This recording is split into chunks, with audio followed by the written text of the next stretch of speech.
Hello everyone! I'm showing my daughter how to make a pan-fried steak. I typically brown one side in olive oil for 2 minutes, then flip it, turn it to low and cover the pan for another 2 minutes. Then I added in some butter and tried to pan fry some ramen noodles. On Monday, I went to make this beet soup that I've been making for a while. It's fairly simple with olive oil, onion, beets, and chicken broth.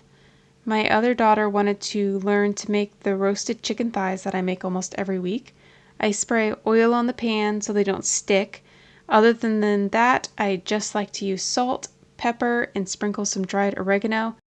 They roast with the skin side down first, then get flipped halfway through cooking so the skin side up gets wonderfully crispy. The beets are done, so I'll blend them up and add salt after tasting.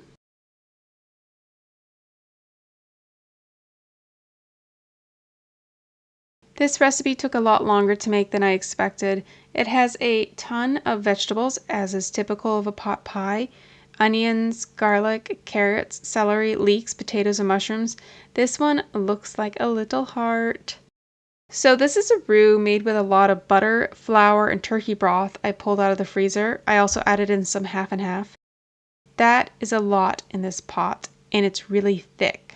This recipe is supposed to be for a slow cooker, which I don't have, but that thick it's going to burn. So I added in an extra cup of broth.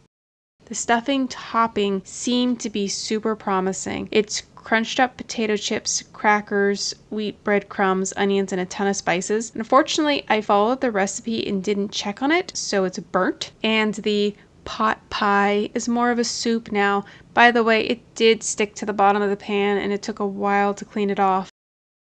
I finally caught my eldest daughter making her latest recipe of bread. She's doing the Betty Crocker honey wheat bread.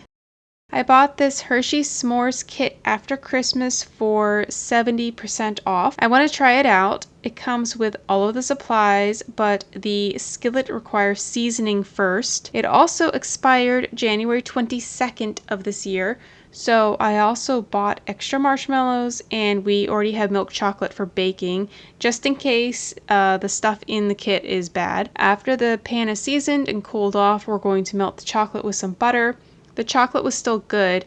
Expired chocolate gives off a weird, nutty smell in my opinion. This chocolate has definitely seized. I'm not sure what had water on it. Oh, so pretty. But because the chocolate seized, the marshmallows didn't really melt into it and kind of just fell off. Maybe next time I'll melt the chocolate on a double broiler instead of the microwave. Today I'm going to try another Copycat recipe. This one is the KFC mashed potato bowls. I boiled the potatoes. I misread the recipe and only bought 2 big potatoes instead of 3 pounds of potatoes. My proportions of milk and butter are a little off. I had to scramble to get everything else cooked before the mashed potatoes got cold, which meant making a gravy, using the turkey broth I had pulled out of the freezer, cooking the popcorn chicken in the oven, warming up the corn. Altogether, this was a good bowl. I'd like it way better if the potatoes weren't so smooth. Last day this week, I'm just going to make a few hamburgers to avoid having leftovers in the fridge. We're going to visit a new city this coming week before it's back to school. And that is all for this week. Talk to you next week.